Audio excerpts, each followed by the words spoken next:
friends. It is Sunday afternoon, and I thought I would pop on here to start my reading vlog and to let you know what I am planning to read this week. We all know that changes, and I am in the middle of a bunch of different things, so some may get read more than others.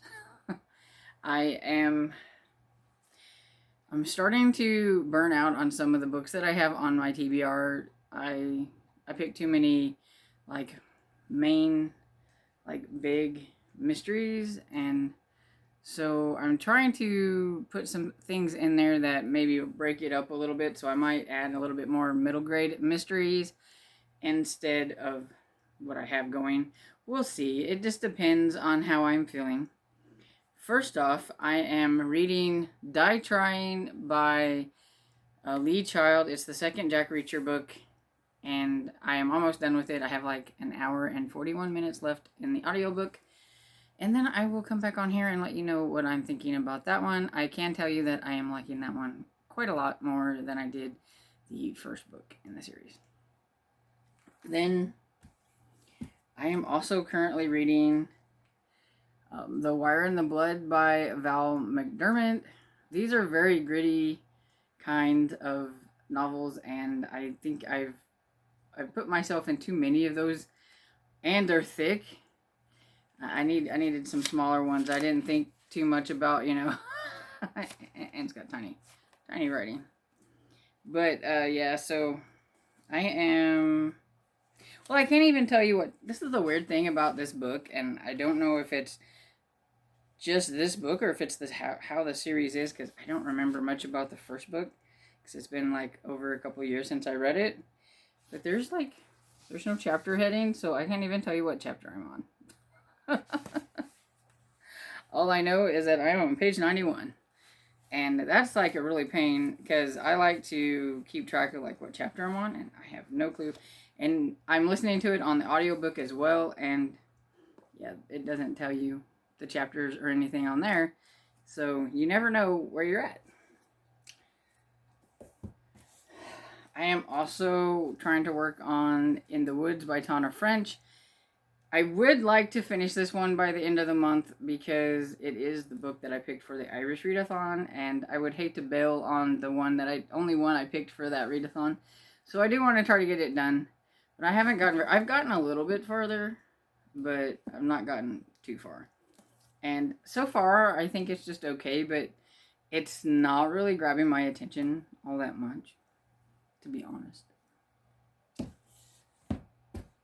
But to break up all that, I broke out Big Game by Stuart Gibbs. It's one of the library books that I picked up. It was not on my TBR, but it fits because it's a 2-word title, and also Gibbs has 2 B's in it, so it fits. It's a middle grade mystery, and this is the 3rd book in the series. It's called the Fun Jungle series, and in this one, somebody is out to get the rhino at the zoo. They think that they might be wanting to kill the rhino to get its tusk, and so Teddy and his friend Summer are going to have to try to figure out who is trying to kill the rhino. And so yeah, I really like this series. It's a lot of fun. And I've gotten a little ways into it. I am on chapter 7. So, and one more book that I am currently working on. Okay, so I am working on a Harlequin intrigue. It just came out this year, and it's called Undercover Couple. Post picture here by Barb Hahn. I've never heard of this author before, but I really like the premise, because it's definitely a forced proximity romance, and they are having to go undercover as a newlywed couple, so they have to actually act all like lovey-dovey all the time, and so that's kind of fun. It'll be fun. I'm only a few chapters into it. Yeah, I'm on chapter 5 and about 23% into it, so yeah, haven't got very far, but so far I'm enjoying it, and so I will keep you posted on that. And so yeah, that's pretty much the books that I am hoping to work on this week. If I decide to take off one of the more mystery thriller books because I'm not feeling it, I may add in another Mr. Limoncello book because I did take one out from the library on audio, so I may do that. Oh, we'll see. You know how I am. I never stick to anything, so we'll see. So hello everybody. It is about 3 o'clock in the afternoon, somewhere like that. Just a little bit later than when I talked to you the first time. And I finished Die Trying by Lee Child, which is the second book in the Jack Reacher series. And I really liked it. I give it 4 stars. I think a lot of the reason why I like this one, and I think it's a personal preference, is that it was in third person. And the first book was in first person. Though I understand why I think the first one was in the first person, because a lot of the story there was really personal for Jack Reacher. And so I think it was better told from, like, his point of view, I guess. But in this one, it's not necessarily that anymore. It's just him being in the wrong place at the wrong time. And so they could maybe change the point of view and do it that way with third person, which I just personally prefer. And yeah, I thought it was very fast paced. He gets in trouble, like, in the first paragraph. I mean, right off the bat, again, like, he's, like, outside of the laundromat, and there's this woman there. He doesn't even know the woman. He's just standing there beside her, and all of a sudden, these people come and grab them both and throw them in the back of the van, and he's like, what in the world's going on, right? And finds out that the lady Holly is an FBI agent, though she's pretty young and new to the Bureau, and it's not necessarily because she's an FBI agent that is the reason she got kidnapped. You find out later on that there are some other reasons why she gets kidnapped.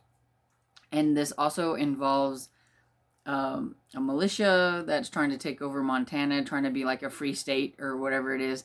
One of those. A lot of the storyline sounded a lot like some things that are happening today, which was kind of weird since this was written back in, like, I think 1998, so it was kind of weird, but yeah, it was really interesting. You had, Jack is trying to keep Holly alive, and Holly thinks it's up to her to keep Reacher alive because she feels bad that he got kidnapped because of her, and doesn't understand that, the man can take care of himself, and it was kind of funny. And they make a pretty good team. Jack Reacher is quite the ladies' man. He seems to have quite the way with the ladies, even when they're in trouble. And yeah, so, but I liked it. I thought I gave it 4 stars. I don't know if I mentioned that already, but it was a lot of fun. It was very action packed. It moved very fast. I actually think it moved a lot faster than the first book. And so yeah, I will be continuing on with the series. Probably just not anytime soon. I need a break from all of these older mystery thriller books, that are still ongoing today and still very popular. I cannot believe that Jack Reacher is still going today. Like, there's a new one that comes out this year, and the first one came out in 1997. So yeah, it's a long-running story that everybody seems to really like Jack Reacher. So I am looking forward to getting to know Jack Reacher more in the future, just not right now. And so, yeah, I am going to probably going to listen to Big Game. I'm in a middle grade mood right now, and so yeah, probably do that. And I'll talk to you later. Hello, everybody. It's Tuesday. It's been a dreary kind of day, raining off and on, no sunshine, just kind of blah. Even though it wasn't, like, super, like, cold or anything, it was chilly because of the dampness. And it's just kind of, been one of those days, I guess. And I'm, like, super tired for some reason, and I think it's just because when it's dreary out, I just get tired. But I wanted to come on and talk to you because I have finished some things. And I'm going to talk to you about a little, I don't know if it's like, if you would call it like a children's book. It's like a chapter book, I would think, more than anything. But some people on Goodreads, it's considered a middle grade, and some people put it under children's, but it's really small. So I think I would probably say young middle grade chapter book type thing. But I needed something fun, and so I forgot to mention that I had even read this one last week, and then I read the second book this week. So I just thought I'd talk about them. And the first one is called "The School Is Alive." It's by Jack Chalbert, and it's the series called Eerie Elementary, and it's about Sam Graves. And one day he shows up to school, and they decide to make him hall monitor, and he's like, "Who wants to be hall monitor?" You know, because I said the lamest thing ever is to be hall monitor. I mean, what kind of boring thing is that? They have to stand out there and make sure the kids get to the class. Nobody's gonna like you whenever you're doing that, right? But he learns that being a hall monitor at Erie Elementary isn't quite all of that. Yeah, he might do some of that, but he finds out that the school is alive, and the janitor, and I can't remember his name, Mr. I can't remember his name. Anyway, he's this older man, and evidently he used to be the hall monitor of the school, and he picked Sam because he thought Sam would be a good pick to be hall monitor, because being hall monitor means that you know that the school is alive, and that you are going to try and do your best to protect the kids in the school, from the school. And like this one, he ends up having to make sure that his friends don't get ate by some chairs and all kinds of things when they're doing their like school play or whatever it is. And so yeah, it's just kind of cute and fun. And then I read The Locker Ate Lucy, and it's the second book in the series. And this one was a lot of fun too. It's about his friend Lucy. Lucy and his friend, what is his other friend's name? Antonio. That's it. Okay. His friend Antonio and stuff, they know about the school because of things that happened last time, and they're almost getting ate by the gymnasium and things. So they are kind of helping him now with the whole hall monitor thing. And Lucy was at her locker, and Sam turned around, but when he turned back, Lucy was gone. And he's like, what in the world happened? So he gets his friend over there, Antonio, and they're like, I think the locker, has her. And so they have to crawl into the locker, and so then they have to fight the school. In this one, they're finding out a little bit more about Erie Elementary, and that there is one of the people, that the family that's named Erie is what started Erie Elementary, and there's this one named Orson Erie, and he doesn't have a tombstone in the area where the other family is. And so they're thinking that maybe he has something to do with the school being alive or whatever, that maybe he's the school or something like that. So yeah, it's pretty interesting. It's fun. It's billed as like a horror for little kids and stuff, and it's really cute for an adult to read. But I could see them thinking it's kind of horror. I also think it's kind of a little bit mystery, because they're trying to figure out what's going on, and they have to kind of fight the school and everything. So it's kind of mystery too. But I just needed something light and fun, because I was starting to get a little bit burned out on the mysteries that I picked on my TBR, and I'm like, I'm just going off TBR and just doing something fun. And another thing that was fun that I got to read was White Hot by Ilona Andrews. It's the second book in the Hidden Legacy series, and me and my friend Barbara buddy reading this series, and it's just so fun and really good. I like urban fantasy, and that's kind of what this is. And Ilona Andrews writes really, really strong and kind of really very alpha males, but she also, or the writing duo also writes a female that can handle their crap. And So it was a lot of fun because it's Nevada who is, well, let's back up. It's set in a time where there's magic, and some people have magic and some people don't. And there are some that have like really powerful magic, and the ones that have like the real powerful magic have made themselves like sort of the overseers of everything. And so it's broken up into houses, and so like you have House Montgomery and all the other houses, which I can't remember their names. But some people don't have that ability, and the ones that have like the big main abilities and stuff, they call them primes. And primes are like people that could probably just kill you outright and not really care or anything, and use their magic just like that, and you're like gone. And so Mad Rogan is one of those. He's a prime, and he's been used whenever he was younger and stuff in the military, and so it's really warped his sense of right and wrong. And if he doesn't like you and thinks you're a threat to whatever he's going to do, you're gone. And in the first book, he used Nevada because he was trying to find a certain person, and that's how they meet. And they don't get along. They they bump heads quite a bit, but there's also that sexual attraction too. And the banter between the two of them is quite fun. And in this one, Nevada, who owns like a private detective type of agency, is helping this one guy whose wife was killed, and he wants to know who done it.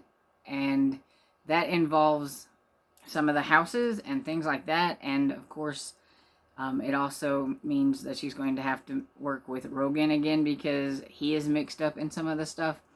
And she does a lot of her time trying to talk him down from killing people. And it's kind of funny. But yeah, but they work really well together. And everybody keeps telling her that know him that she should stay away from him. But her family, they really like him kind of, and they keep kind of pushing her, especially her, I think it's her aunt or grandmother. I can't remember which, but the older lady, she cracks me up. She is so funny. There were one of the guys in this one has the ability to control animals, and there was this scene with some ferrets, and it was so fun. They needed to get something from somebody's house, so he used the ferrets to do a heist. That was kind of fun. But yeah, it is really good. Lots of action. You're finding out a lot more about some things that are going on there. Just when you think you've got a good grasp on who's in control of who, you find out there's like somebody else that's like higher up doing some of the things, and it's like, oh, so we don't know who that person is next. So I can't wait to read the next one, which I believe is called Wildfire. I think these are set up in like trilogies, and she has two sisters that have abilities, and you know what one does, but you're not quite sure what the other one does. But whatever she does, her sister Nevada keeps saying that she's afraid if they find out, they'll put her in a cage. So I'm like really curious about like what can she do. So hopefully we'll find that out soon. But yeah, if you like urban fantasy, I would highly recommend this, especially if you have read the Kate Daniel series by this writing duo and you really liked it, then you'll really like this. That's how I know she likes to write alpha males with the counterpart that can take care of them, because they remind me a lot of Kate and Curran from the Kate Daniel series. And I loved that series, and so I am absolutely loving this series too. And I give this one 5 stars. The little kids books, I forgot to say, but I would give them like 3.5 stars because they're like really short and cute. And so yeah, that's pretty much what I have read. I have just not been in the mood for a mystery. I'm kind of in the mood for more romance, so I think I'm probably going to work on Undercover Couple. It's a Harlequin intrigue, which it has mystery, but it has that little bit of a romance element to it. So at least I'm staying in the mystery part, but I am getting a little something different than just the nitty-gritty mystery.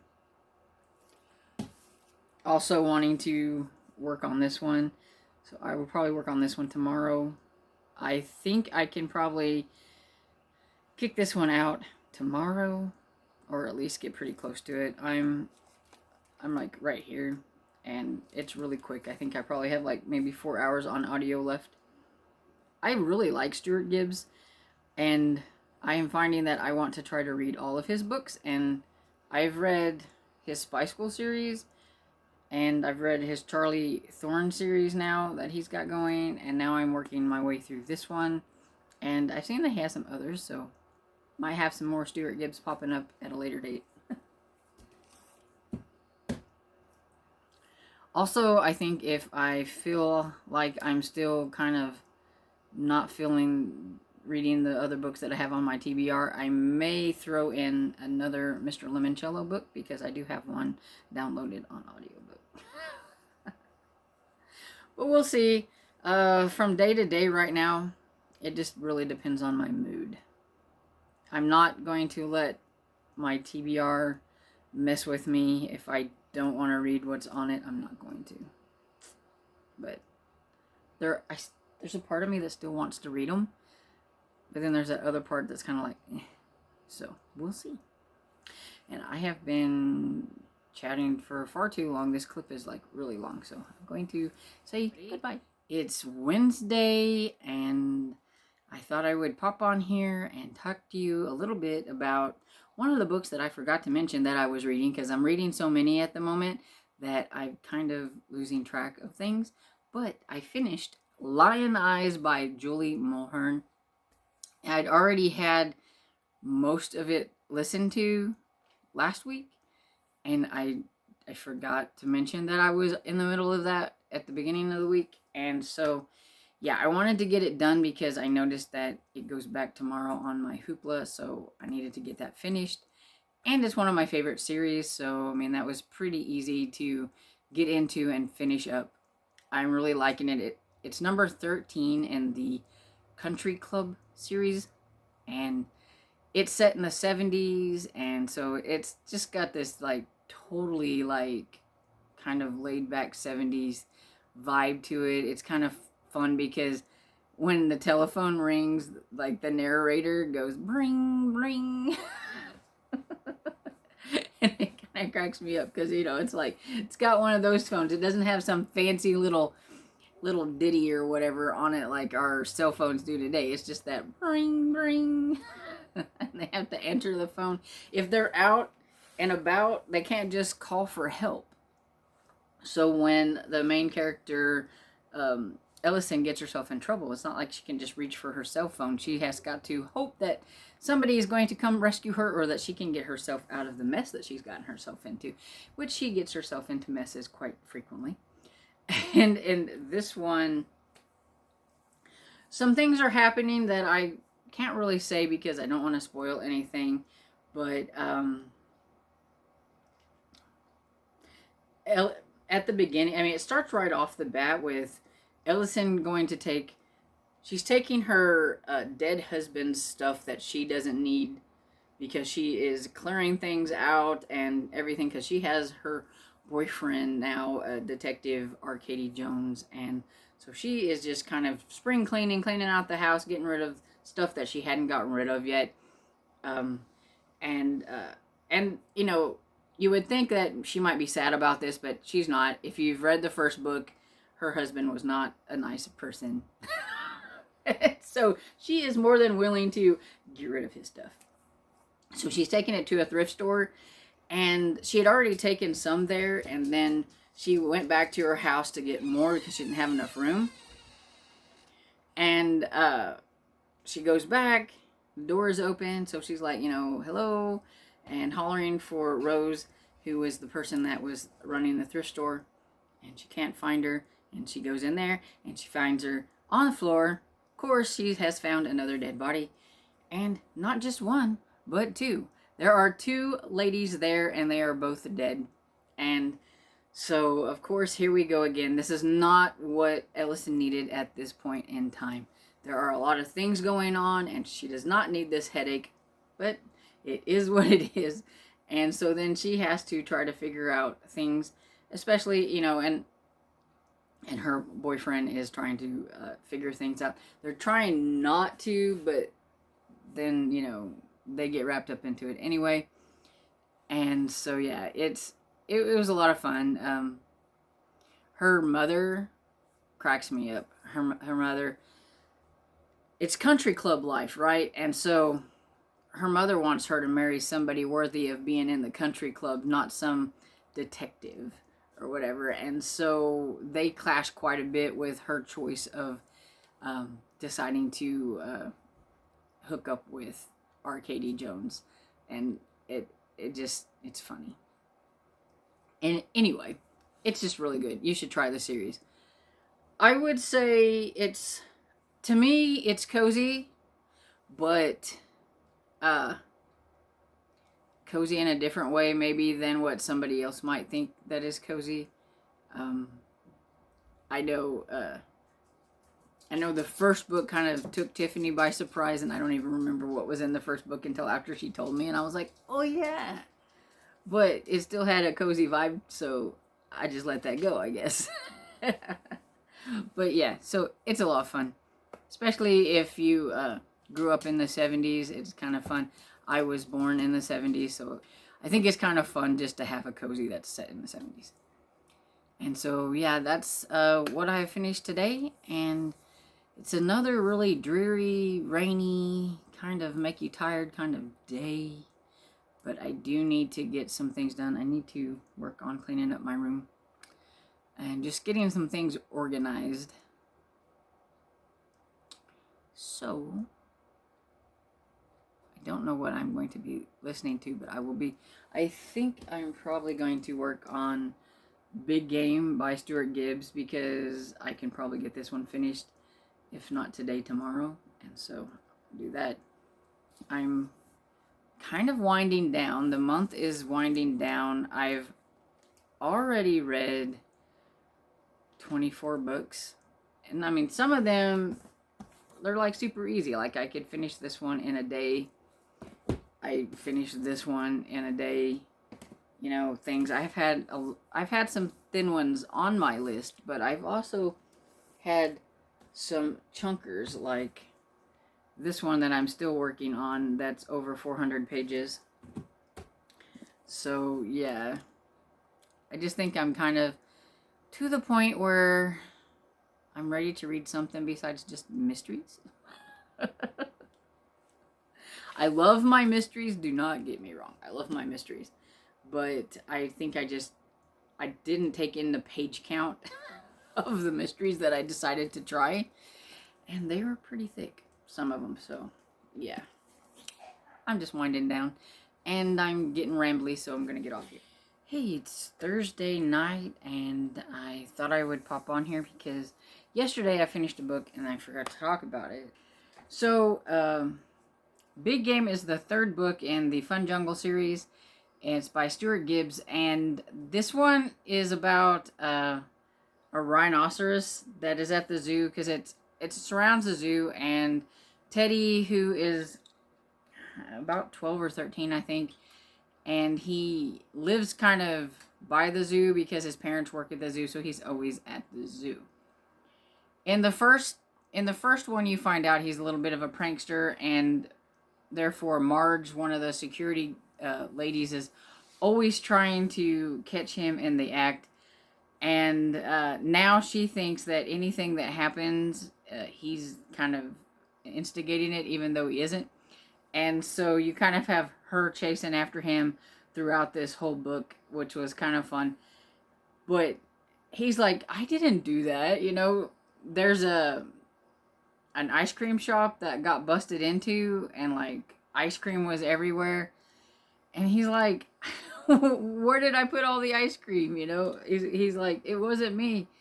He thinks it's an orangutan. So that was kind of a fun, like, little side jaunt into this story. But basically, it's about Rhonda the rhinoceros. Somebody takes a shot at the rhinoceros, and they think that somebody is after her for her horn. And so they are trying to figure out what is going on. JJ McCracken, who owns the Fun Jungle, usually wants Teddy to stay out of things, but this time he wants Teddy to try to figure out what's going on, because he realizes by now that Teddy's pretty good at doing this. So Teddy and JJ's daughter Summer are kind of looking into things to see if they can figure out what's going on, and doing it behind his parents' back, because his parents doesn't want him getting involved in any more mysteries. But JJ, he's like one of those characters that he can be nice, but he can be not so nice. And he's always threatening Teddy. He either threatens Teddy that he needs to stay out of things, or he's going to fire his parents. And in this instance, he tells him he needs to not tell his parents that he's having him help figure out things, or something could happen with his parents' job. So, I mean, he's not a nice person. But then he turns on the charm whenever he thinks it needs to be, or whatever. So he's kind of two-faced a little bit. But yeah, so it's all about trying to figure out who is trying to kill the rhino. And what I like about this series, and any of his series actually, so far anyway, they always have like a little bit of a learning part to them. And in this series with the animals, each time each book features a different animal, and that gives the author a chance to talk about the animals, and you learn a lot about the animals, and especially if they're like on the endangered list or something like that. This one talks about, how the rhinos are going extinct because people are wanting the horns, and they can sell the horns for like millions of dollars.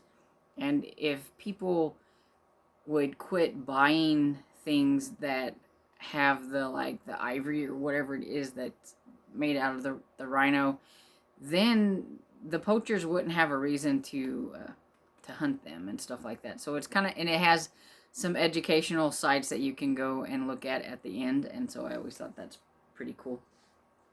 The one before this, it was about koalas, and like I learned that koalas only eat one type of eucalyptus leaves, and if they don't get those leaves, they could die because they would starve. I didn't know that, so I'm learning things alongside kids. So yeah, I really enjoy it. It's a really fun series. So let's see, what am I in the middle of? I am really trying to catch up on my books. I am running out of time, and I do want to get the books that I'm in the middle of finished. I don't want to leave them not being finished, and so I have worked on In the Woods, and if I have to leave something unfinished, I don't want it to be this one, so I will concentrate on this one probably a lot more than some of the other ones, but I'm getting there. I'm over halfway through. I think I'm 56% into it, I believe. And so almost got it down. And I'm also working on I can't speak. I'm also working on The Wire in the Blood by Val McDermott, and I am about 50% or so into this one as well, so I've kind of whittled away at them to where I'm at least about halfway through. The only problem is these are kind of blurring together because they're a lot of like. Which is why I probably need to just concentrate on one and get one finished. Because they're both about like serial killing type things, and so yeah, it's like, which one am I listening to? Yeah, and the narrators' voices are like really, really close together too. So yeah, there's that. I've also forgot to mention, I believe, that I am listening to Cabinets of Curiosity by Douglas Preston and Lincoln Child, because I started a buddy read this week with Jessica from Lady Lovestead Reads and Breezy from Breezy Ann Reads. And so, yeah, doing that. And I'm about 36% into that one. I really, really like this series. It's the Pendergrass series. It's number 3. And Pendergrass just cracks me up. He is so much fun. He's got this dry southern like sense of humor that reminds me kind of like Tommy Lee Jones' character in Men in Black. Where he like says something but doesn't crack a smile, but it's funny. That's kind of what he reminds me of. And also, I started an ebook of Night Shoot by I don't know who it's by. I don't know who it's by, and I don't have my e-reader over here, so I will just have to put it here. I will just have to post it right here, and so you can see it. It's a horror book, and I think I have to have it read by Sunday for the horror club, so gotta get cracking on that because I'm only like 12% into it. So yeah, lots of things are going, and not a lot of month left, so we'll see what I get done and what I don't.